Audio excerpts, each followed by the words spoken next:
بەناوی خوای گەورە سڵاوتان لێبێت لەم بەرنامەیەدا قسە لەسەر حەشدی شعبی و مەترسیەکانی حەشدی شعبی دەکەین لەسەر هەرێمی کوردستان و چەند پرسیارێک دەوروژێنین. ئایا بەڕاست حەشدی شعبی هەڕەشە و مەترسیە بەسەر هەرێمی کوردستان؟ چی پاڵ بە هاوڵاتیانی کوردەوە دەنێت کە پەیوەندی بە ڕێزەکانی حەشدی شعبیەوە بکەن؟ ئایا دەکرێت ئەوانەی پەیوەندی بە حەشدی شعبیەوە دەکەن بە خائین و ناپاک ناویان بەرین؟ بۆچی زوم تەنیا لەسەر ناوچەیەکی هەرێمی کوردستانە کە گوایە کاری تێدا دەکرێت بۆ ناونووسکردنی هاوڵاتیانی کورد لە ڕێزەکانی حەشدی شعبی لە کاتێکدا ناوچەی تریش هەیە هەمان دەنگۆی تێدا بڵاوە؟ ئایا حەشدی شعبی وەک هێزێکی متمانە پێدراو لەلایەن پەرلەمانی عێراقەوە مافی خۆی نییە لە هەر شوێنێکی عێراقدا بێ لە چوارچێوەی یاسا و وەزیفەی خۆیدا کار بۆ خۆی بکات؟ ئایا گەورەکردنی مەترسیەکانی حەشدی شعبی بۆ سەرقاڵکردنی زیاتری کۆمەڵگەی کوردی نییە بە کێشە و مەترسیە دەرەچیەکان لەسەر حسابی کێشە و مەترسیە ناوەخۆییەکان؟ لەگەڵ هەریەک لە بەڕێزان کاکاوە محەممەد چاودێری سیاسی لە ستودیۆ سلێمانی و لە ستۆدیۆی هەولێر تەنیاگلی ئەم بابەتە تاوتوێ دەکەین. هەڵبەت وا قەرارە کە کاگل لەتیف فاتیح فەرەج نووسەر و ڕۆژنامەنووس بەڕێزیشیان لەگەڵماندا بێ پێدەچێ بەڕێگاوە بێت. بەخێراتنتان دەکەم، زۆر سپاستان دەکەم. با لە بەڕێستەوە دەست پێ بکەم، با بە پرسیارێکی سادە دەست پێ بکەم. وەکو لە پێشەچی بەرنامەکەش داگوتم، بەڕاست حەشدی شعبی هەڕەشە و مەترسیە بۆ سەر هەرێمی کوردستان؟ سەرەتا بەناوی خوای گەورە میرەبان پیرۆزبایی جەژنی نەورۆز لەگەلی کورد جەژنی نەتەوایەتیمان دەکەین، بە تایبەتی لە برا پێشمەرگەکانمان. لە ڕاستیدا پێویستە پێشەوەی کە باز حەشدی شعبی بکەین پێکهاتەی ئەم پێکهاتەی کە ئێستا بەناوی حەشدی شعبی ناسراوە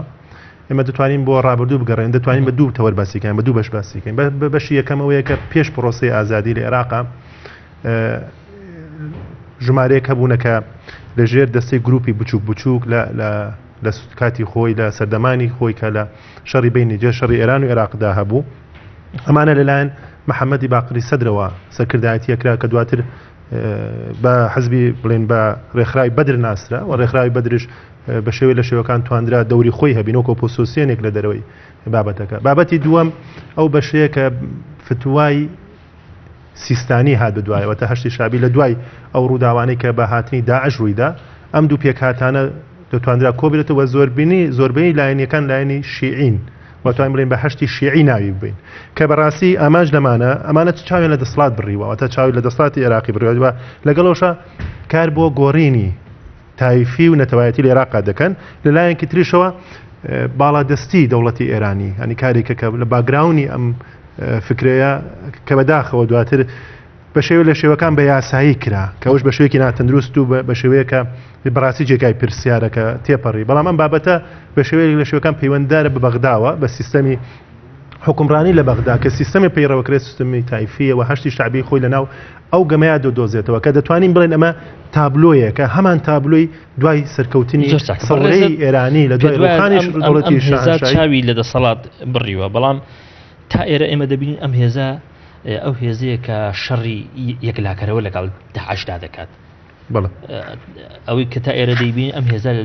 لەسەر شەقامەکانی بەغدانیە، ئەم هێزە لەناو پەرلەمانیە، ئەم هێزە لەناو جونگەکانی حکوومەتنی، ئەم هێزە لە سنگەرەکانی پێشەوەی شەڕکردنە لەگەڵ داعش. من پێم بۆ بە هێزێکی مقاومە ناوی نەبین. نا ئەزانین چۆن دەکرێت ئێمە ئەگەر واقعبین بین و بە تایبەتی ئەحزابی کوردستانی بێمە لە بیری نەکەین پێویستە دەستوری عێراقی ئەو دەستوری کە پێک چونکە سروشتی عێراق سروشتێکە لە ڕووی فرەنەتەوایەتی و مەزهەبیەوە پێکهاتووە بە واتایەتی کێشەکە لێرە چی دروستە بێ ئەو مەترسیانە چین؟ ئەمانە هێزێکن کە باگراونی ئەم هێزە تەمسیل و نمادێک لە بەسیجی ئێرانی نیشانەدا کە ئەوان بە تایبەتی ئەم گەشە سندێک کە هەشتی شعبی کردی لە سەدەمی مالکی بوو و ئەو کار بۆ ئەو هیلالە شیعەیە کرێت کە ئەو مەترسیەیە کە ئێمە وەکو کورد هەمیشە بەرامبەری هەڵوێستەمان هەیە. لەلایەکی ترەوە ئەم بێ بایەخکەمکردنەوەیە لە هێزی نیشتیمانی کە هێزی بڵێن ئەرتشی عێراقیان و سەربازی عێراقیە لەگەڵ ئەوشتا لە بیری نەکەین. لەلایەکی ترەوە پێکهاتی ئەمانە پێکهاتیەکن لە خەڵکانێکی تۆندڕە و کە وەکو چۆن ئەبوبەکر بەغدادی لە زیندانەکانی ئەمریکا لە کاتی پرۆسی ئازادی بینیمان لەلایەکی ترشەوە کە لە هەمووی مەترسیدارترەوانە ئەو سدانەی کە دەبێتەوە سدای دەبێت بۆ سەر ئێمەی کوردانی کێشەکە لەوەی ئێمە ناتوانێت ئەمانە بە هێزێکی نیشتیمانی سێر بکرین بۆ پێکهاتەیەکی مەذهبی و هەمووشی بە مەرجعەت یعنی بەتە بە فتوای مەرجعەتی شیعی دروست بووە لەلایەکی ترەوە ئەکرێ بڵێن بە شوێ لە شوەکان من پەیوەنددار نیم بم بابەتە بەڵام تاکە ئەو کاتێک کە گەرەمە جوغرافیای سیاسی و جیۆپۆلیتیکیمان لەگەڵ عێراق بمێنێتەوە کێشەکەمە بە دواتر مەترسی هەیە هەچەندە وەکو پارتی دموکراتی کوردستان ئەنی وەکو سیاسەتێکی پارتی دموکراتی کوردستان باس بکەین ئەم مەترسیانە پێشتر باسی لێوە کراوە باسی لێکراوە کە ئەم بابەتێکی ترسێنە چونکە لە دەرەوەی دەستور کراوە بە شێوەیەکی نادەستوری جێبەجێ کراوە ڕاستە دواتر هەدایەتە پەرلەمان بەڵام پەرلەمان لە بارودۆخێکا بۆ کە بینیمانە سەدرەکان چیان کرد لە بەغدا و چۆن توانیان ئەو هەیمەنەی شیعەبوون بەسەر بەغدایە زاڵ بکەن و دەرهاویشتەی ئەم هێزە چەکدارە میلیشیایی لێ بکەوێتەوە کە ئەمڕۆ ئەمانەی کە ئەمانە ئەیکەن بە تایبەتی هیچ کەمتر نییە لەوانەی کە داعشەیکە بە تایبەتی ئەوان کە بینە گرتە ڤیدیۆکانە لەو بەڵگانەی کە دەست ئێمە کەوتووە ئەمانە ژمارەیەکن کە بەداخەوە بە عەقڵێکی تونڕەوی مەذهبی هاتنتە گۆڕپانی سیاسی لە عێراق کە دواڕۆژ گەورەترین مەترسی بۆ سەر کوردستان زۆر چاکە بەڕێزت پێ ئەوەندەی ئەو هێزە نمایندەی بە سیجی ئێرانی لێکا شتێکی تر نییە بەڵام هەند پیان وایە کەم هێزە لە ڕاستیدا وەڵامدانەوەی واقعێک بوو کە تێیدا ئێمە فەشەلی سوپای عراقیمان بینی لە پاراستنی خاچی عراق ئەم هێزە وەکو وەڵامدانەوەی ینی ئەم فەشەلە هات کە سوپای عراقی ینی تێکەوت ئێمە هاتین خراپمان بە خراپتر چاک کرد ئەنێگە بۆ ئەمە دەستەواژەیە بێ بەکار بێ دروست بێ بۆ عێراق بڵێن ئێرە ئەم هێزە توانیویەتی داعش ناتوانێت ئەو هاوکاریە کە کراوە یاوپەیمانەکان دەوریان تابینەوە یا لە بیرمان نەچێ بە تایبەتی هەیمەنەی تێکشکانی داعش لەسەر دەستی هێزی پێشمەرگە بوو ئەو کاتێک کە هێزی پێشمەرگە توانی ئەو هەیمەنەی بەهێزی و ئیهنابی فکری کە داعش بڵاوی کردبووە لە تونوتیژی پێشمەرگە ڕایگرت و شەڕەکەی بە شێوەیەکی ترگەڕانەوە بەوەی کە هەشتی شعبیش بتوانێت حرەکەیە بکات ئێمە لە سەرەتاکانی پەلاماری داعش بنیمان داعش گەیشت بە قەراغ شاری بەغدا بەڕێزم تکریت گوێرە بەشێکی زۆری سامەڕا لەولا لە سوزان دەچون بۆ نزیک بوونەوە لە نەجەف و لە کەربەلا بە هەمان شێوە ئەوەی لەوێ پێشڕەویەکانی هێزی داعشی ڕاگرت هەشتی شعبیە هێزی پێشمەرگەی کوردستان نییە بەڕێزی من ئەگەر ئێمە باسە و مەوزوع بکەین ئەگەریەوە لە بیرتان بێت ئەمە مێژوویەکی زۆر دوور نییە ئێمە سیاسەتی هاوپەیمانەکەمان بینی بە تایبەتی ئەو شیعرانی کە داعش و ئەو کردوانی کە داعش کردی ئەمریکای هێنایە سەرخەت و ئەو کاتە هێزی ئەمریکا بە 300 سەربازی ڕاوێشکاری خۆی بەشدار بوو و هەواپەی تیارەکانی هەواپەیمانەکانی هاوپەیمانان بوو کە ڕایگرت بۆ کوردی شێ هەشتی شعبی ئەوە نەبوو بەڵام هەشتی شعبی ئەو پێکهاتە بوو ڕچاوە پێشڕەویەکانی داعشی بۆ سەر هەرێمی کوردستان وەساندووە بڵێ بەڵام ئێمە ناکرێن بڵێ هەشتی شعبی کوردستانی شەیە ئێمە ناڵین هەشتی شعبی ئەو دەورەی بەو شێوە بدرێتێک کە وابووە نا لە ئاخر واقعەوە نییە بە پێچەوانەکەی دروستە مەهامی هەشتی شعبی ئەمە نییە کە داعش تێک بشکێنێ مەهامی هەشتی شعبی مەهامێکە کە کار بۆ هیلالی شیعەکرێ ئەمە هەموو لایەک دەزانێت کارکردنی هەشتی شعبی هەشتی شیعی دروسترە بڵین بۆ ئەو هیلالە شیعەیە کە کاری بۆ دەکرێت و ئێمەی کورد کە زیاتر پەیوەنددارین بۆ مەوزوعە ئەوەیە ئێمە پێشتر مەترسیەکانی هەشتی شعبیمان باس کرد بە تایبەتی لە ناوچە کانی دەرەوەی ئیداری هەرێمی کوردستان کە خۆی لە مادەی 140 دا دەبینێتەوە بە تایبەتی لە دووس بینیمان و بەداخەوە ئەم چەند ڕۆژە و چەند ساتێکی پێش ئێستا بینیمانە کە بەشێک لەو هەشتی شعبیانە بەناو جیاوازەوە کە لەسەر هەڵکردنی ئاڵای کوردستان لە کەرکووک و لە شوێنەکانی تر چی مەسیجەیەکی ناخۆش ئارەستەیەماکەن بەواتە بە شێوەی گشتی بەرگریکردن لە ناسنامەی هەشتی شعبی وەکەوەی کە بە هێزێکی نەتەوایەتی بندرێ من بە پێچوانە بە شتێکی نادرستی دەبینم زۆر چاکەگەر هەولێر ئامادە بێت هەولێر ئامادەیە زۆر چاکە میوانەکە هەولێر پێناچی جاری ئامادە بێت زۆر چاکە بەڕێزت پێ دوایە کە ناکرێت ئەم هێزە بە هێزێکی نیشتیمانی هێزی نیشتیمانی نییە زۆر چاکە مەجالی نیشتیمانی بوونی باعتیباریەوەی کە هێزێکی مەذهبی تائیفی مەذهبی تائیفی بە فتوایەکەوە عملیەکی گەورەی لە پێناسەیە لە عملیەکی ئایندەی گەورەدا مەهامە ئەسڵەکەی بۆ دەرەکەوێت ئەم پێناسەیە بەسەر هێزی پێشمەرگەی کوردستانیشدا ناسەستی بەڕێز بەڵێ اعتیباری کە ئەم هێزە سیرکە چۆن لە دوو ڕۆوە یەک هێزێکی کوردیە هێزێکی عراقی نیە عەرەبی نیە تورکمانی نیە هێزێکی کوردی ئەمە یەک دوو وەکو هێزە کوردیەکەش دابش بوو بەسەر دوو هێزی جیاواز کە پارتی وشێتیە بەڕێز بە پێچەوانەوە من پێم خۆشە بە پێی دەستوری عێراقی هێزی پێشمەرگەی کوردستان ناسراوە بە حرس الإقلیم عێراق پێک هاتووە لە دوو هەرێم هەرێمێکە هەرێمی کوردستانە ئەو هەرێمەیەکە لە ساڵ 91 توانی مؤسساتی دەستوری و شەرعی خۆی پێک بهێنێت و ئمڕۆ ئێمە لەگەڵ عێراقا تەنها یەک شتێک ئەمە پێم خۆشە ڕاستکەینەوە هێزی پێشمەرگە هێزێکی دانپێنراوی دەستوریە پێچەوانەی هەشتی شعبیش بە هەمان نانە بە پێچەوانە بە هیچ شێوەیەک هەشتی شعبی پێکاتی پەرلەمانی تەندروست و ناسروشتی لە بارودۆختێکی زۆر ناسروشتیە لە کاتی جەنگە ئەمەش یەک شتێ شەرعیەتێک هەیە لەناو پەرلەمانی عێراق شەرعیەتی یاسایی کوردیەکانیش لە پشتی وەستاون بەداخەوەش بۆ پەرتەوازەی ماڵی کورد و نەخوێندەوەی نادروست بۆ واقع حاڵە ئێمە لێک شتێک لێ هەرێمی کوردستان خصوصیەتی تایبەتی خۆی هەیە هێزی پێشمەرگە هێزێکی دانپێنراوی دەستوریە کە ئەمە زۆر جیاوازترە پێم خۆشە ئەمە ڕاست بکرێت و لەگەڵەوە شتێکی تر هەیە زۆر گرنگە ئێمە بەرگری لە چیەکەین بەرگری لە نیشتیمان و خاکێکین کە مافی ڕەوای ئێمەیە ئێمە تێوە ناگرێن لەسەر ئەمان نابێ مجاواز مەزهبی سیاسی ئیشەکە ئەوان نەک بۆ خۆیان ئەوان بۆ ئەو دەستە دەرەکی ئیشەکەن کە لە دەرەوەی عێراق تەختیا کرێ ئەم پێشتر باسمان کرد پێکاتەی دیاسی شعبی دەگوتریانی دەگوترێ هێزەکانی ئەم زۆنە نمایندەی چوزانی ئێران دەکەنی هەولێریش نمایندەی بە پێچوانەوە ئێمە زۆر جیاوازە ئەمە ڕاستە لەوانی بەرژەوەندی ئابووریمان هەبێ وەکو منفەزێک نەبەی شێوێ بڵێن بەرژەوەندی مەزهبی بەرژەوەندی سیاسی ئەوان دژی بە ئاشکرا دژی ڕۆژ ئاوان بە ئاشکرا دژی وڵاتەکانی ئەوروپان بە ئاشکرا دژی ئەوان یەک شیعاریان هەیە شیعاری هەشتی شعبی نەشەرقی نەغەربیە بەڵام شیعاری کوردستان اجازەم بدەیت شیعاری کوردستان دروشمی کوردستان دیموکراتیەتە مافی ئازادیە ئەم اختلافانی کە لەناو خۆمانە هەیە ئەمە چارەسەر اختلافێکی ناوخۆییە ئەوان نا بە پێچەوانەوە دژی هەتا ئێمە لەبیری نەکەین هەشتی شعبی پاشخانێکی هەیە کە منزەوی یعنی ئەتوانین بڵێن ئەو فکرە تایفیە لە دنیای ئیمڕۆی دیموکراتیەتە مەکانێکی تیانە زۆر چاکە کاک لەتیف بەخێر بێ بەداخەوە لە سەرەتاوە لێرە نەبووی بەڵام توختیەکی قسەکانی کاوت بۆ نەقڵ دەکەم بە کورتی ئەم بەڕێزە پێی وایە کە حەشدی شعبی زۆر لە ئایندەدا لە ئێستاشدا مەترسیەکانی بۆ سەر هەرێمی کوردستان دەرکەوتووە فعلا ئەگەر حەشتی شعبی بەو شێوەیە ینی مەترسیە بۆ سەر هەرێمی کوردستان دەکرێت پێمان بڵێ بۆچی بەشی زۆری هێزە کوردیەکان لە پەرلەمانی عێراق بوون بە بەشێک لەو شەرعیەتە قانونی و یاساییەی کە حەشدی شعبی بە دوایدا دەگەڕا خۆ دەزانێت ئێساس حەشدی شعبی سەنەدێکی قانونی هەیە بۆ ئیشکردن هەڵبەت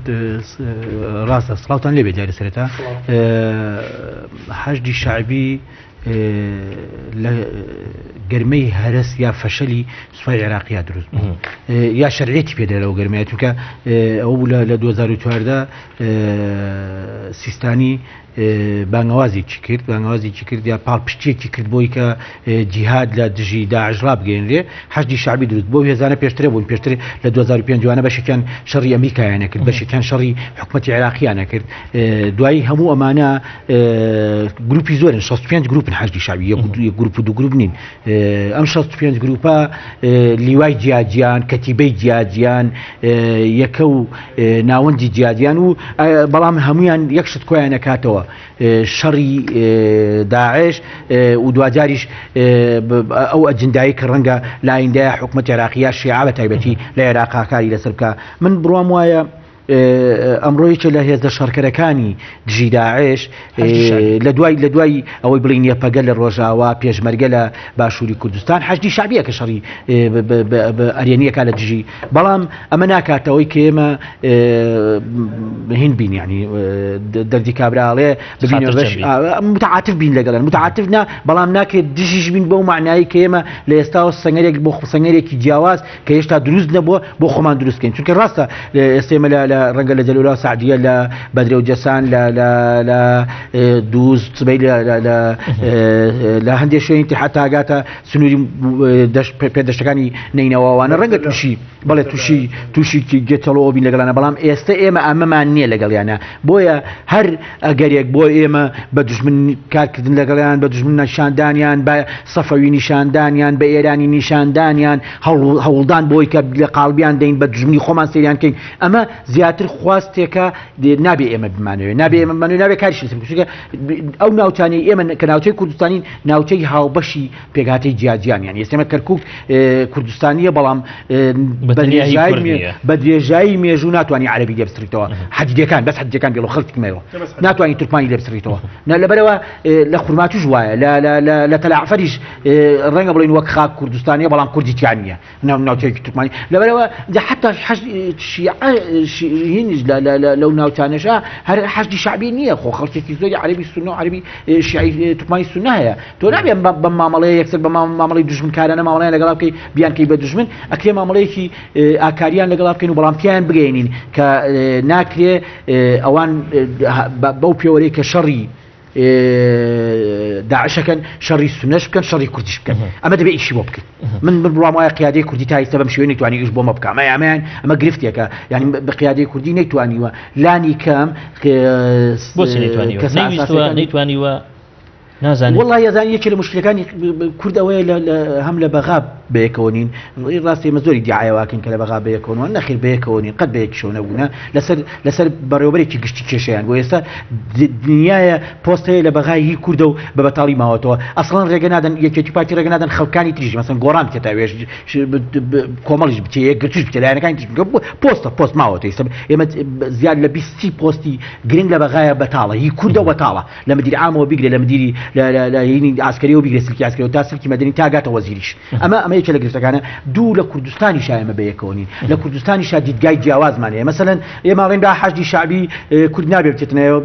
لبروجاني اشتك بخنو كزور زور ناشرين بوله دبي بمالو منالو دريان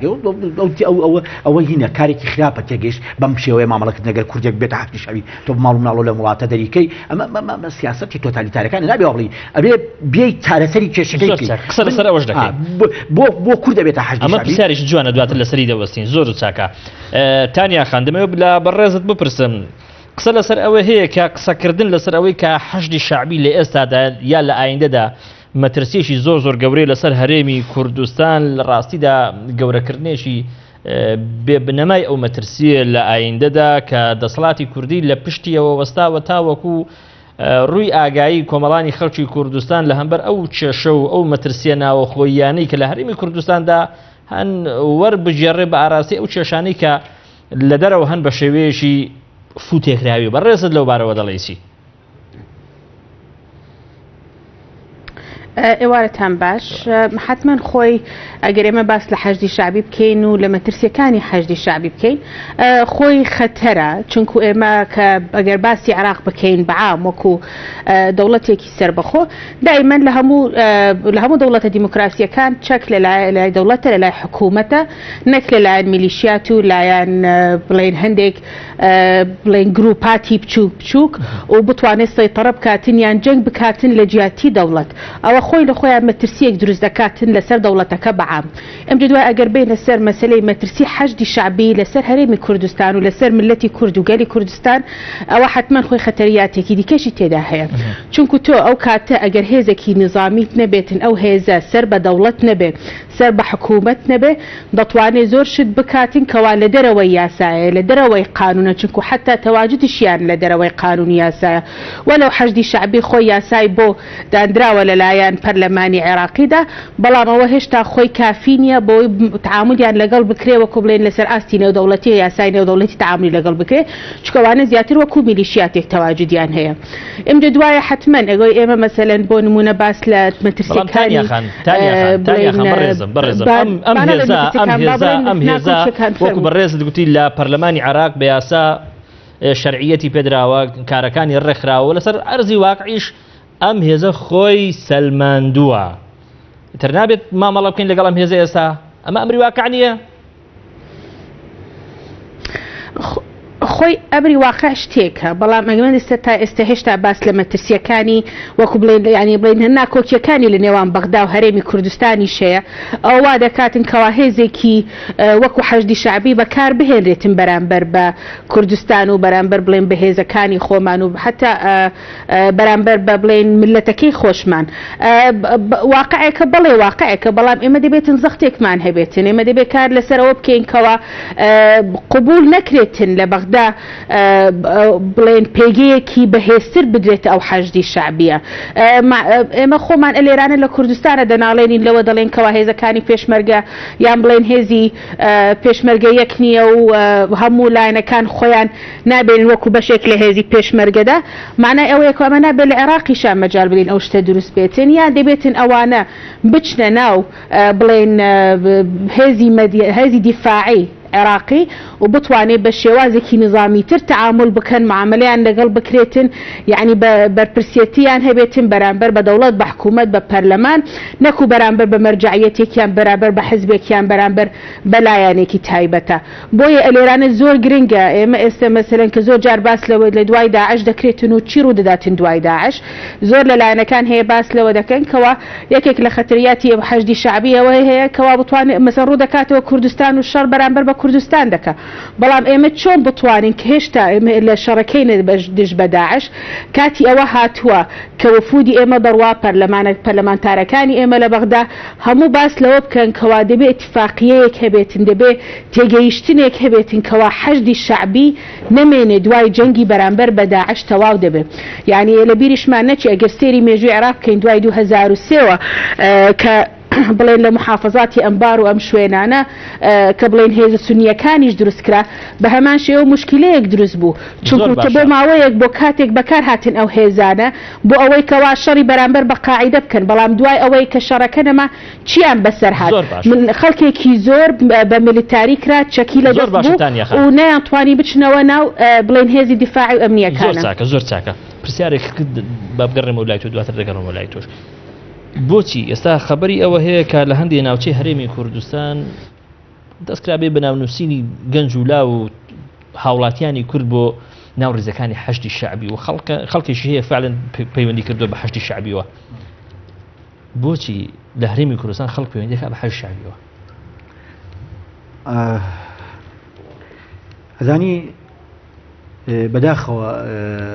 ڕاستە هێزی پێشمەرگەی کوردستان شەڕێکی گەورە لە دژی تاعشەکە بەڵام هێزێکە تا ئێستا کە ئێمەش تانیاخان وتەنی تا ئێستا گلەیەومانەیە کەم هێزە چۆن یەکخرێتەوە چۆن ڕێکخرێتەوە چۆن هێزێکی نیشتیمانی بێ و چۆنەم هێزە بە بەردەوامی وەکو جێشی دنیا وەکو سوپای دنیا ساڵانە خەڵکی تازە بچێتە ناوەوە خەڵکێکی لێ کەنارگیرە ئەوە کارکەناری پێڵێن تەقاعودی پێڵێن چی پێڵێن لێخانن شین کرێ و ئەم هێزە بەردەوام خوێنی تازی تێبچێ بەداخەوە ئەمە نەبووە نەگەمە نەبووە دنیایەک هێزی شاراوە هەیە کە ناوی شاراوایە هێزی شاراوە هێزی تارمایی هەیە کە دەبێ بە تایبەتی پارتیویەکێتی بەرپرسیارن لە چارەسەرکردنی ئەم گرفتانە کە تا ئێستا نەکراوە ئەگەر ئەمە بکرێ ئەگەر خەڵک قوتی ژیانی هەبێ ئەگەر ئەو بارودۆخەی هەرێمی کوردستان بە خۆشی و ئاشتی تەبایی و ڕێکوپێکەکەی بۆ هەمومان بێ ژیانەکەی بۆ هەمومان بێ من بڕواکەم خەڵک نەک هەر خەڵکی کوردی سونەی ئەم ناوچەیە تەنانەت کوردی فەیلی و شیعەش ناتن ناو حەشدی شعبیەوە کوردی فەیلی ئەگەر داڵدەیەکیانێ بێ لە کوردستان ئێستا ناتن لیوان لە ناو حەشدی شعبی بکەنەوە دیێن لە کوردستانی بکەنەوە بەداخەوەیش لە گرفتەکانە یەک گرفتی نەبوونیە گرفتی نەبوونی ئیشە گرفتی ناجۆری و ناتەبایی ناڕێکی ناوماڵی کوردیەکە هێزە کەشمان ئەلەو جۆری ناجۆری و ناتەبایی و ناڕێکیتیایە ئێمە بینیمان لە ڕابردووە ئەم هێزە هەندێک هەندێک شتەکە کە نابێ بیکە لە هەموو دنیاە ئەگەر تۆ بیرت بێ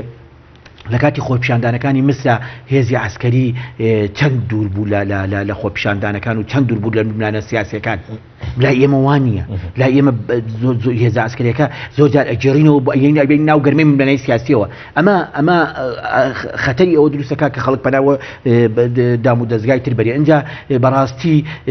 ئەوەی من ئاگادارم ئێستاکە لە پارتیش و لێکە چ لە خەڵکی تێش خەڵک تێت ناو حەشدی شعبی و ناوی خۆی نووسیوە خەڵکی ناسراویشوان خەڵکێکی زۆر ناو خۆی نووسی و ئیشی بۆ کاو خەریکی کەتی بە و لیاوشە دروستکردن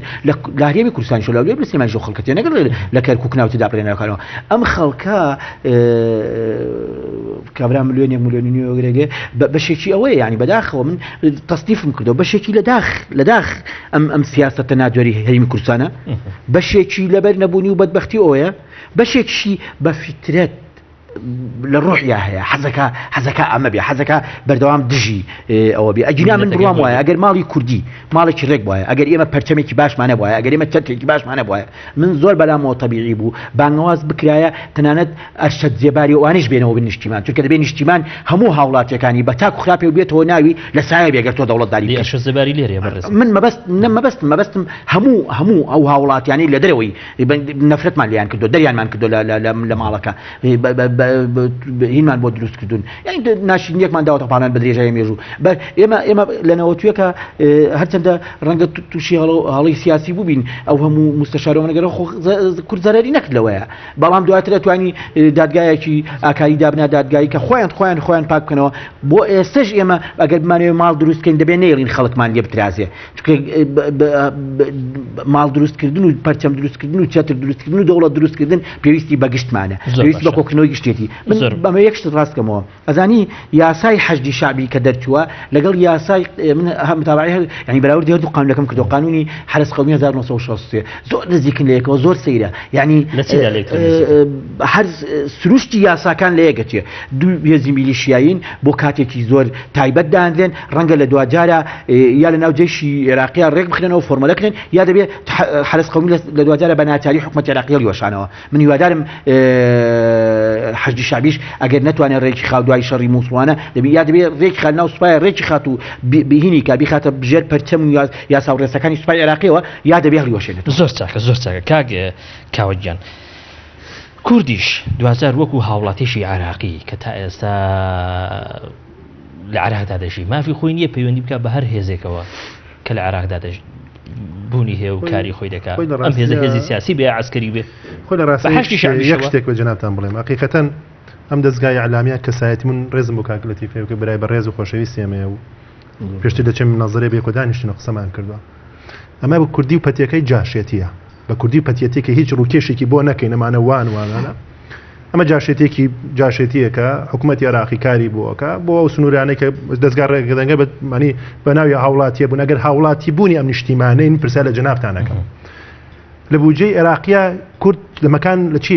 چی هەیە لەوەی کە پێویستە و هاوڵاتیەکەی بێ لە سیادە و پاراستنی نیشتیمانی لە تەجیزکردنی هێزی پێشمەرگەی لەوانەیە کە وەکو هاوڵاتیەک لە عێراق بوون ئێمە چی سوودێکمان و لەم عێراقچێتی کە ئیسە بانگەوازی بۆکەین ئێمە لەکوێ معادلەکەیانین ئەم پرسیارە با دروستە بێت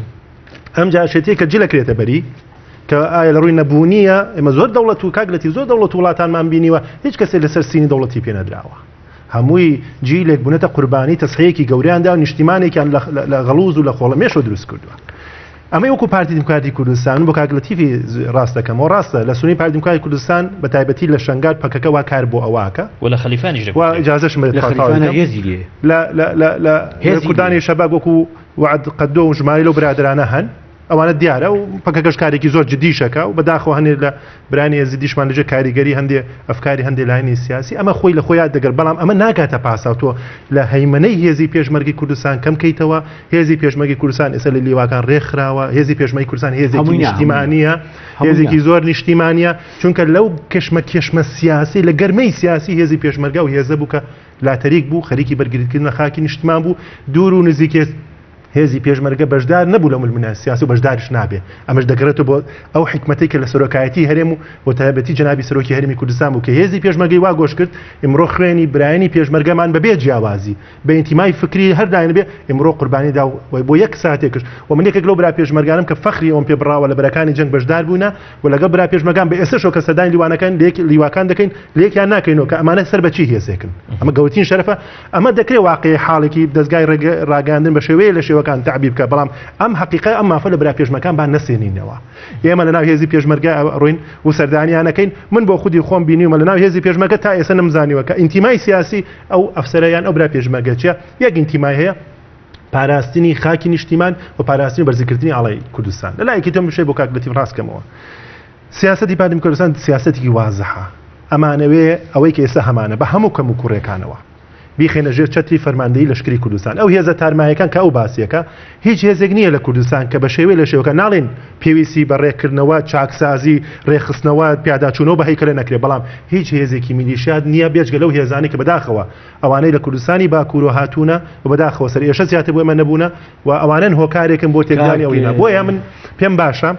حیواری گفتوگە بەم شێوە بێ باس لە هەرێمی کوردستان نییە ئمڕۆ باس لەوەیە مەترسیەکانی هەشتی شعبی ئەمە پێم خۆشە لە بەرنامەیەکی تر من و کاگلەتیف من ئاقەشەی ڕێکەخین لەسەر ئەمەی کە جەناب وەکو تەوەری جەنابی مفاتحی سەر مێزی ئێمە دێنە سەر بابەتە هەشتی شیعی هەشتێکە کە بە ئینتیمای سیاسی و تایفگەری زۆر خەتەرناک کار دەکات من و کاگلەتیف لەسەر قەڵای کەرکووک بەشدار بووین ئاڵای کوردستانشمان هەڵگرت تەنها سدایەکە گوێمان لێ بەداخەوە ئەوەی کە یۆنامی کردی و بەداخەوە ئەوەی کە ئەو دار و دەستەی کە لە هەشتی شعبی کردی ئەوەی ئێمە یان ئەوەیە ئەبێ واز لەو ئامانجەی کە هەمانە بیهێنین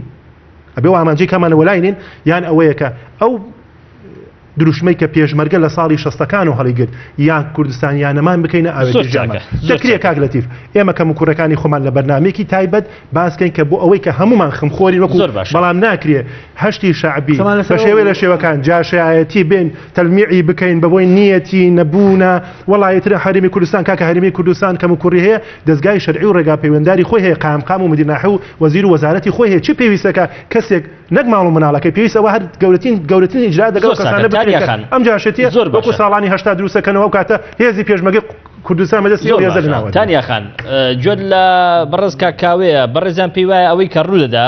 جاشایەتیە هەر کوردەیە پەیوەندی بکە بە حەشدی شعبیەوە پەیوەندی بکە بە ڕێزەکانی حەشدی شعبیەوە دواتر 2000 جاشە من دەبێت پرسیاری ئەوە لە تۆ بکەم ئەمە ئەگەر جاشایەتیە چۆن وەها بە ئاسانی لە چەند ناوچەیەکی ئەم هەرێمی کوردستانە کە دەشێت بە قوڵایی هەرێمی کوردستان ناویان بەرین ینی ڕوو بدا دەگوترێت لە هەڵەبجا لە خەلیفان لە شوێنی تر ینی چۆن بە ئاسانی ئەم جاشایەتیە بە بەرچاوی دەسەڵاتی کوردیوە تێدەپەڕێت بەڕێزت پێ دوایە ینی بەبێ ئاگداری دەسەڵاتی کوردی وەها کارێک ڕوو بدا ئەزانی چییە خۆ ئێمە بە هەندێک بە واقعیانە قسە بکەین بە سەیری ژمارە بکەین و سەیری ناوەکان بکەین ئەو خەڵکانەی کەوە ئەچ ناو حەشدی شعبی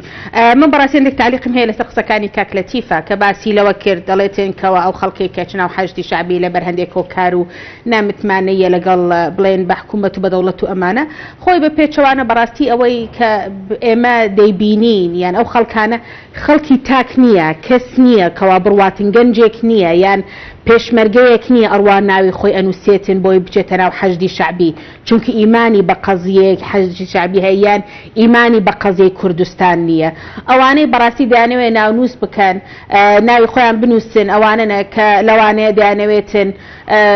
خۆیان بە گەورەی لایەنێک دەزانن یان خۆیان بە ئاغایەک یان بە سەرۆک دەیانەوێت شەرعێتێک بدەن بە خۆیان وەکو سەرۆک عەشیرەتێک و ئەمانە ناوی خۆیان و مەجموعەیەک خەڵک لەگەڵ خۆیان دانێ بنووسن با واقعانە قسە بکەین بەڕاستی مەسەلەن بۆ نمونە بەڵێ قسەکانی خۆت تاوەکە فەرموو قسەی خۆت تاوەکە فەرموو ئیتر ئەوەی بەڕاستی ئەوەی ئێمە دەیان بینین مەسەلەن بۆ نمونە شتێک بۆ ئەویش بەڕاستی خەتاکە دەگرێتەوە بۆ سەر ئەو 26 ساڵی حکومڕانی لە هەرێمی کوردستانە کەوا ئێمە لە جیاتەوەی تەرکیز لەسەر مەسەلەی تاک بکەین و لەسەر مەسەلەی بەرهەمهێنانی تاک بکەین تەرکیزمان زیاتر لەسەر ئەوە کردویان بڵێن دەورمان داوەتە ڕۆڵمان داوەتە ئەو خەڵکانەی کەواکو بڵێن ڕئیس عەشیرەتن یان سەرۆک خێڵن یان ئەوانەی خەڵکیان بەدواوەیە وامان کردو ئەتیمامێکی زیاترمان بۆ نوع خەڵکانە داناوە حتمما ئەوەش وا دەکاتن تۆ ئێستا هێز ئەوەیە کە تۆ چەند نەفەری ینی واقعەکەی کوردستان وایە من بە قووەتم چونکو چەند چەکدارم لە پشت دەڕواتن یان چەند سەیارەم لەگەڵە ئەوە وا دەکاتن خەڵکەکە زیاتر احتیمام بداتن یان من بە شخصێکی بە قووەت و بەهێز بناسێتن لە هەرێمی کوردستان زۆر بەداخەوە کواتە تفکیرەکە بەم شێوەیە با پێشت بڵێ مەسلەی ناونووسینەکە شتێکی تازە نییە لە 2002 مەجموعەیەک خەڵک هەن هەوڵیان داوە خەریکن دەیانەوێت بە هەرچی شێوەیەک بێتن کەوە بە هەمان شێوە هێزێک دروست بکەن و لایەنێک دروست بکەن بۆکو بڵێن بۆ ئەوەی بە ناوی حەشدی شعبی بە ناوی چی شتێکی مەجموعەیەک چەکداریان هەبێتن بۆی دووبارە ببنە قووەتێک و ببنە هێزێک لێرە لە هەرێمی کوردستانە ئەوە شتێکی کەوا بڵێن تازە نییە کە هەبووە بەڵام حتمما ڕێگری لێکراوە لەلایەن حیزبەکان و لایەنە سیاسیەکان لێرە لە هەرێمی کوردستانە ئەوەش بەڕێی من شتێکی ڕاستە بەڵام ئەو قسەیە کە کاکاوەش کردی وتیەوە مەسەلە جاشایەتیە من ناتوانم خۆی ئەوەکو بڵێن بە مەفهومێکی دیکە بەکاربێنین بڵێن جاشایەتیە یاننا بەڵام یەکێک لە غەڵەتەکانی هەرێمی کوردستان بڵێن یان حکوومەتەکان حیزبەکانی هەرێمی کوردستان ئەوە بووە کەوا دەبێنی بەداخەوە ئەوانەی بڵێن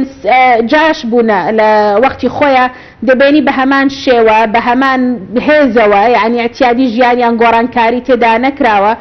دەبێنی عینەن ئەو خەڵکانە مستەفید بوونە وەختی خۆی و ئێستش لە هەمان کاتیشا مستەفیدن ئێستش بە هەمان عینە قووەت و هەمان هێزیان هەیە و حیزبولانە سیاسیەکان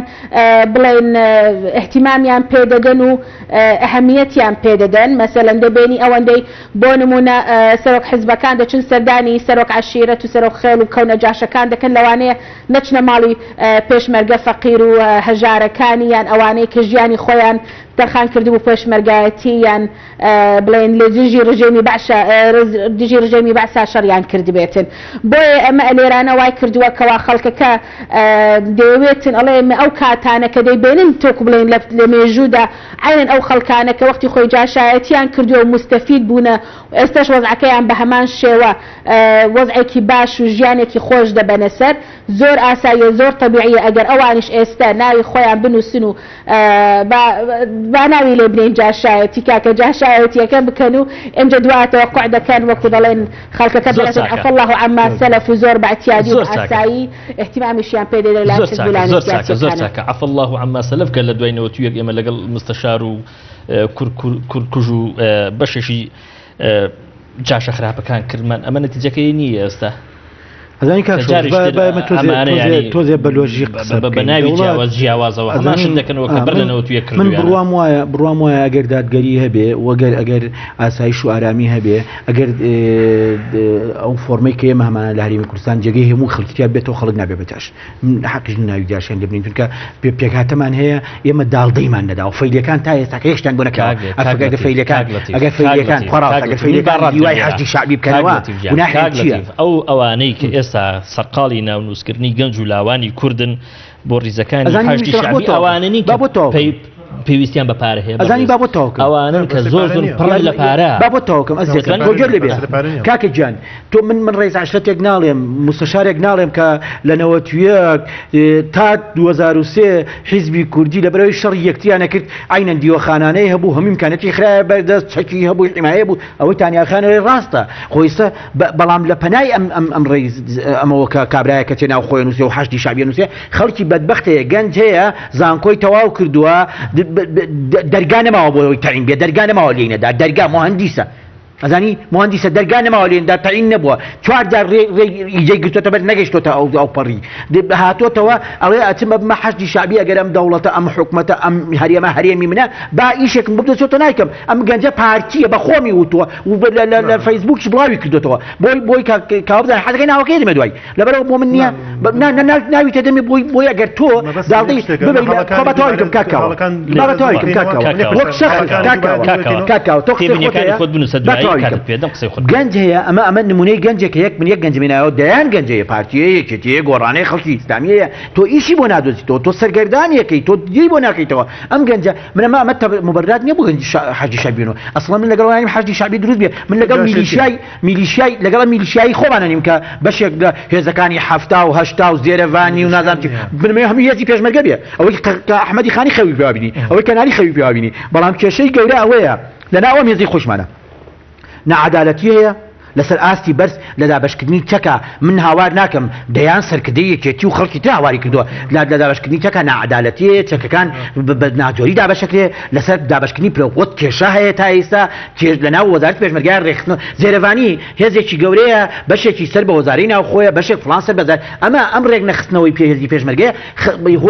هۆیەکە یەکێ لە هۆیەکانە گینە خۆ من ناڵێم اینجا نەعەدالەتی اینجا نادادگەری اینجا ئەو ستەمکاری لە وڵاتەیە هەیە زۆر جار پاڵ بە خەڵکانە بەڵام لە پەنای ئەوەیە من تەیدی هەرکوێنەکەمی کاکاوش بەشێکیان ئەو ڕێز عەشرەت و نازانم ناوە دیارانن کە پارەشیان و کێشەی پارەشیان نییە وەشتن بەڵام بۆ ئەچن بۆ کێشەی پارەیان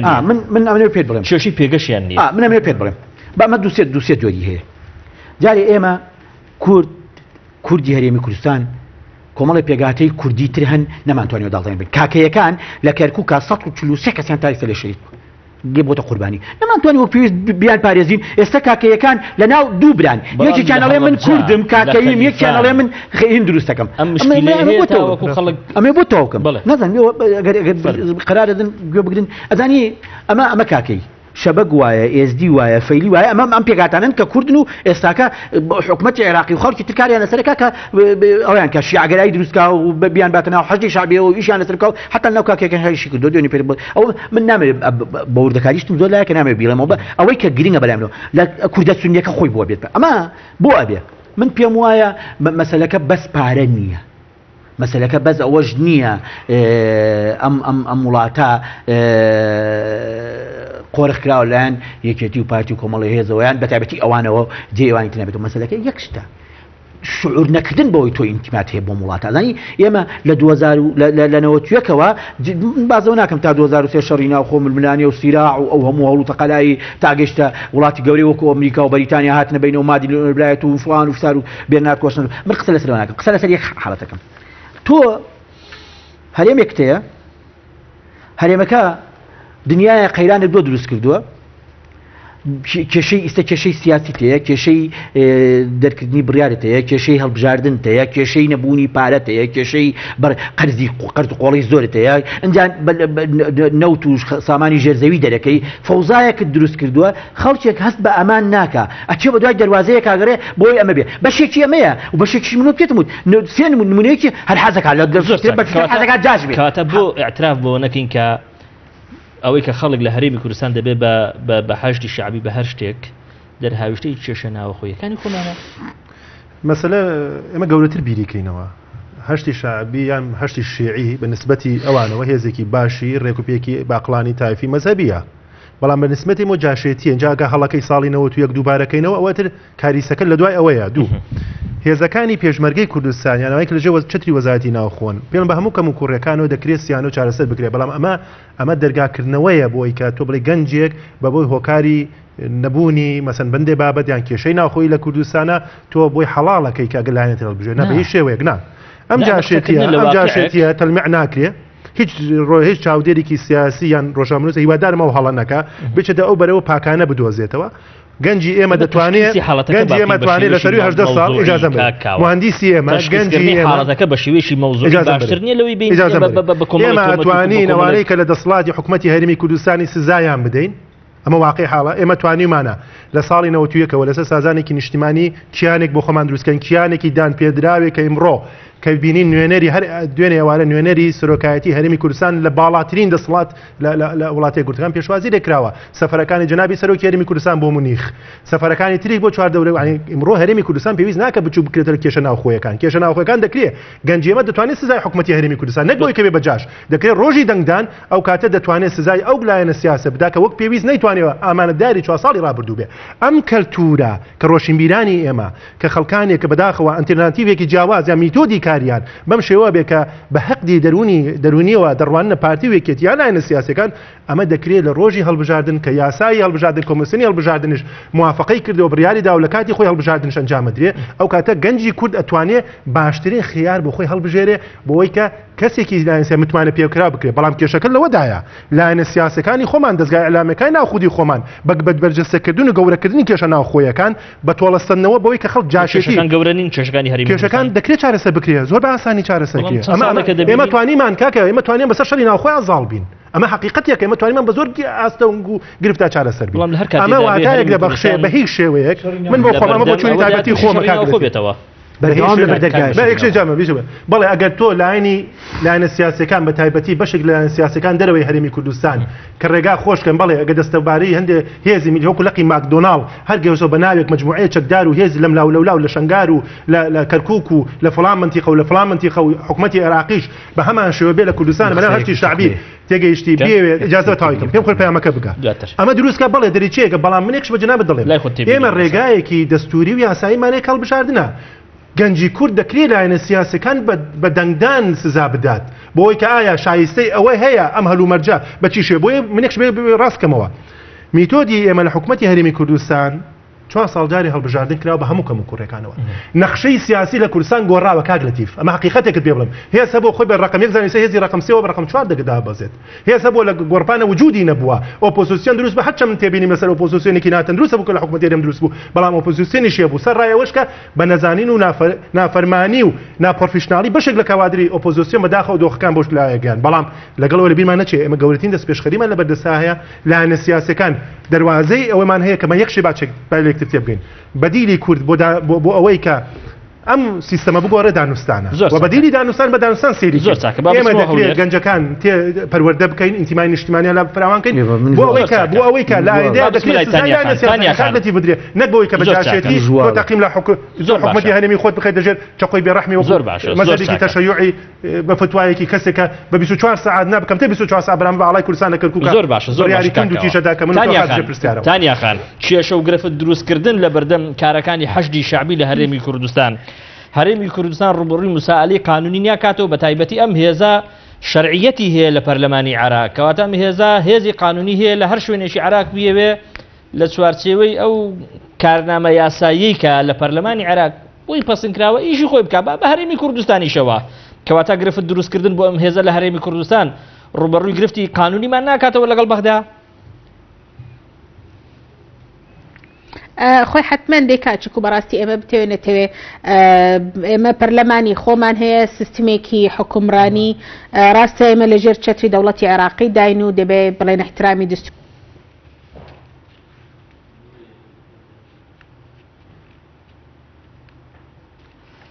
پێسێک گرفتێکی هونەریمان هەبێت دواتر گەر هاتەوە دەگەڕێمەوە لای ئەو پێمان بێت تۆ تێبینی و سەرنج و قسەت هەبوو لەسەر قسەکانی کاکاوەگەر قسەت هەیەگەرنا بە من جارێ بڕوام وایە ئێمە نابێت پێشوەختە بڕیار لەسەر جاشێتی و جاشبوونیوان بدەین چونکە ئەو قسە زۆرە لەگرێ ئەکرێ من ئێستش قەناعەتم وایە ئەگەر ئێمە پەرچەمێکی باشە بێ ئەگەر چەتێکی باشە بێت توانی هەمیان بێن تۆ ڕیزی نیشتمان هیچ کێشەیەکیش نییە کامەی کە ئەو هەموو ڕێزاشتدان یام ئەو مناوە ناسراوانی کە کێشەی پارەیان نیە ئەچن لە 91ەوە تا 2023 یەکێتی پارتی بەخێوانیان کردو ئەمە حقت نییە لە یەکێتی پارتی ئەمەوە پێمان وابێ من قسەیە بکەم بڵێم پارتی ئەمە غەڵەتەکانێتی حقدم لێ هەبێ نا بۆ ڕاستکردنەوە نەبێ زانی کارل پۆپەر قسەیەکی زۆر منطقی کارل پۆپەر یەکێک لە فەیلسوفەکانی سەدەی 20 بۆ لێ بوردەی و یەکێک لەوانی کە ئەڵێ یەکێک لە بنەماکانی بەڕێوەبردن ئارامیە ئاسایشە کاکە لە هەرێمی کوردستانە کۆمەڵێک گرفتەیە ئاسایش زۆر ئاسایشی هاوڵاتەکان ئەخاتە مەترسیەوە من بڕوام وایە بۆی مەترسی حەشدی شەعبی لە سەرمان نەبێ دەبێ ئێمە ئاسایش لە هەرێمی کوردستانە تەناهی لە هەرێمی کوردستانە با من حەقی ئەو نەخۆم تانیا خان پرسیاری ئەوم لە بەڕێزت کرد گرفت دروستکردن بۆ حەشدی شەعبی ڕوبەڕووی کێشەی یاساییمان ناکاتەوە لەگەڵ بەغدا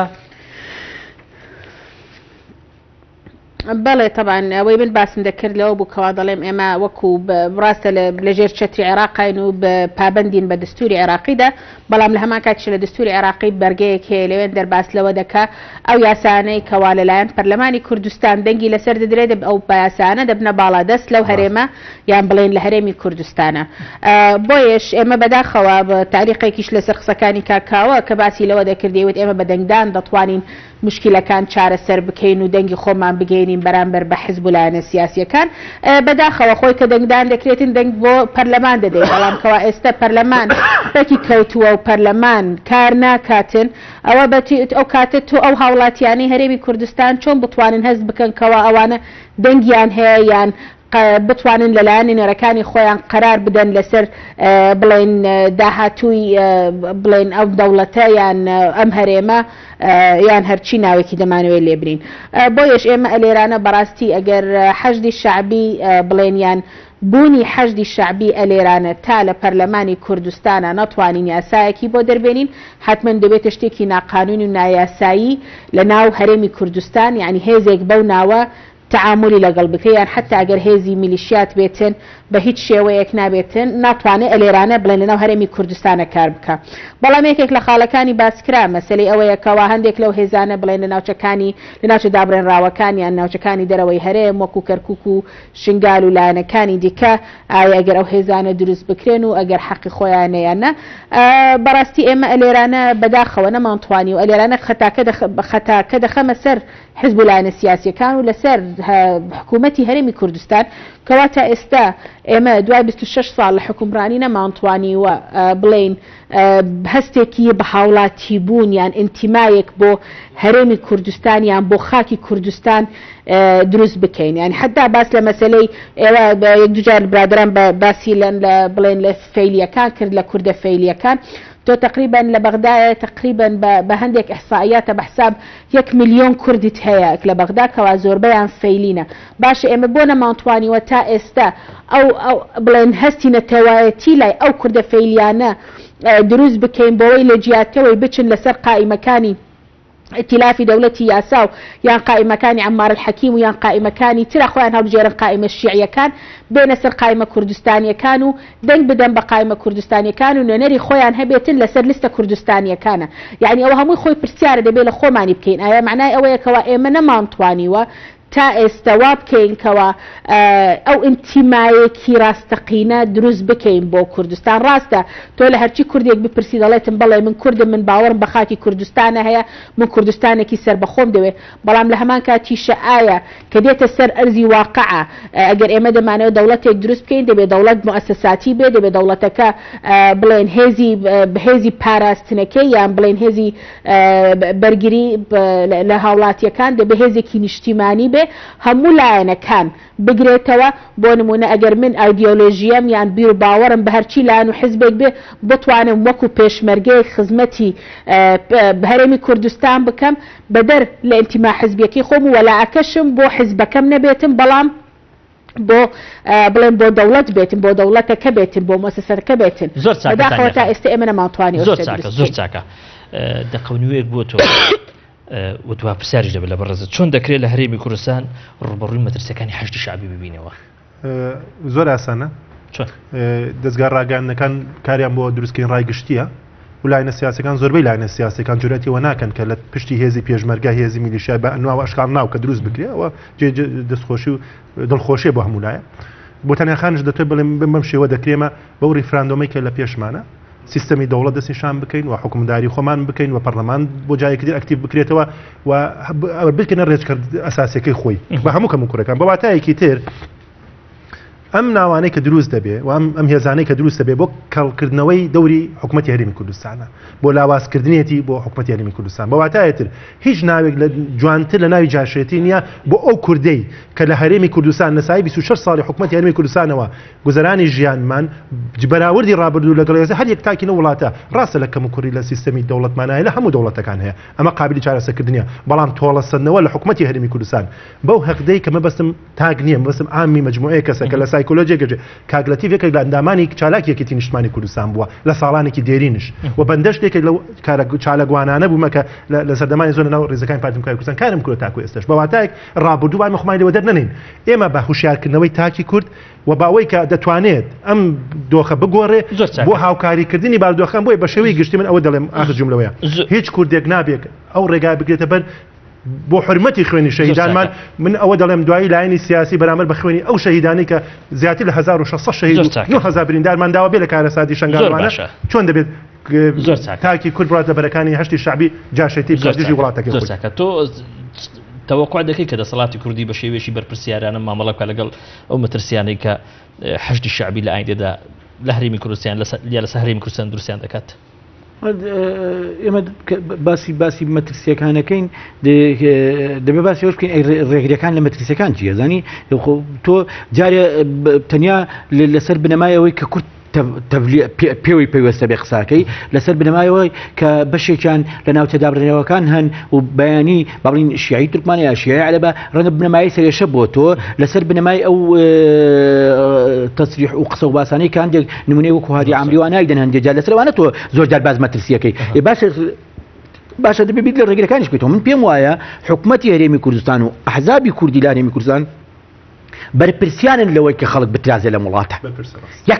یەک نەفەر کە ئەم وڵاتە بەجێبێ لە بڕا بۆ شوێتر چۆن خەڵک لە ئیجاخن کە ئەم حکوومەتە بەرپرسیارە لە ژیانی دەبواە نەبواە خەڵک گەیشتە ئەوروپا خەڵک ئەبێتە داعش هاوڵاتی لە چەمچەماڵ یا لە هەولێر یا لە سلێمانی یا لە هەڵەبجا ئەڕوا بێتە داعش بە حکوومەتی هەرێم کاکە ئەگەر سیستمێکی عەدالەت هەبێ ئەگەر دەوڵەتێکە بێکە ئێمە هەمومان تایە خۆشگوزەران بین وەکوی گرام شێڵێ دەوڵەت خۆشگوزەران نییە ئەگەر ئێمە هەمومان وەکۆی کارل پۆپەن ئەڵێ دەوڵەت بریتە لە ئاسایشێکە بێ کامانتیایە هەست بەبوونی خۆمان بکەین لە ترسی برۆتاشین و سەرتاشین و ئیهانەکردن و سوکایەتی پێکردن و ناشرینکردن بەنانە بینە بەر 1001 ڕێگەی تر ئۆپۆزیسیۆن ناشرین نەکرێ ئەحزاب ناشرین نەکرێ بنەمایەکە بێ بۆ یەکەوە ژیان و بە یەکەوەڵکردن و یەکتر قبولکردن. من بڕوام وایە خەڵک نابێ بە حەش بەڵام یەک گرفتی بچووکەیە من سەیرم پێێت بۆچی ئێمە پەکەکە وەکو پارتی ئازادی کوردستان وەکو ئەوی کە یەزان پەنایەکان شەڕی داعشیان کرد بۆچی کاک مەسعود لە مەخمور چوو سەردانی پەکەی کرد بۆچی ئێستا پەکەکە با بدەن بە تانیاخان بەڕای بەڕێزت ئەوانەی کە لە ئێستادا کار بۆ حەشدی شعبی دەکەن لە هەرێمی کوردستان یەک دەقە بۆ تۆ وەکو 91 ئێمە مامەڵەیان لەگەڵدا بکەین چاوپۆشیان لێ بکەین یا وەکو ئەم جارەیان ڕوبەڕووی مسائلەی قانونی و چوزانم غەزەبی جەماوەریان بکەینەوە؟ خۆی بەڕاستی ئێمە دەبێتن نابێ ڕێگەیان پێ بدرێ بەڕێی من چکە وەکو باسم کرد ئەوانەی ناوی خۆشیان دەنووسن من لەو تەوەقعدامە خەڵکی ئەوە نەکەوا دەیانەوێت خۆیان دەربخەن زیاتر یان بڵێن خۆیان بەهێزتر بکەن خۆیان بە قووەتر بکەن ینی مەسەلەکە مەسەلەیەکی مەسلحەتی شخصیە زیاتر وەک لەوەی مەسلحەتێکی نەتەوەیی بێ یان مەسلحەتێک بێتر مەسلحەتێکی بڵین بەعام بێتن بۆ خەڵکی بۆ نمونە حتا لە وەختی جاشایەتیش مەسەلەن لەوانەیە هەبووە فەوجی هەبووە بەڵام نیوەی ناوی وەهمی بووە پارەکەی بۆ خۆی وەرگرتوتەوە ئەمانە ئیتر ئەمانش خۆی لە خۆیان بەڕاستی من بەڕێی من نابێتن ڕێگای پێ بدرێت چونکو وەکو باسم کرد ئێمە کە باس لە هەرێمی کوردستان کە باس لە بڵێن دادوەری کۆمەڵایەتی دەکەین دەڵێن چونکو ئەوەیە کەواتە ئێستا ئەنتیمایە دروست نەبووە ئێمە ئەگەر ڕێگە بدەین حەشدی شعبی یان هێزی میلیشیات دروست بێتن لە هەرێمی کوردستان ئەوە دەکاتن کەوا ئێمە قەت ناگەینە ئەو خەونەی خۆمان کە بڵێن زۆر بەڕێز تانیاگلی پەرلەمانتاری خولی پەرلەمانی عراق زۆر سپاس دەکەم بەڕێزم کە لە ستۆدیۆی هەولێری پایتەخت لەگەڵ مابووی هەروە زۆر بەڕێز کاوە ئەحمەد چاودێری سیاسی زۆر سپاس تۆشەکەم هەروەها زۆر بەڕێز کاگلەتی فاتح فەرەج نووسەر و ڕۆژنامە نووس زۆر سپاس بۆ تۆش سپاس بۆ ئێوەش بینەرانی بەڕێز دەستان خۆش سپاس.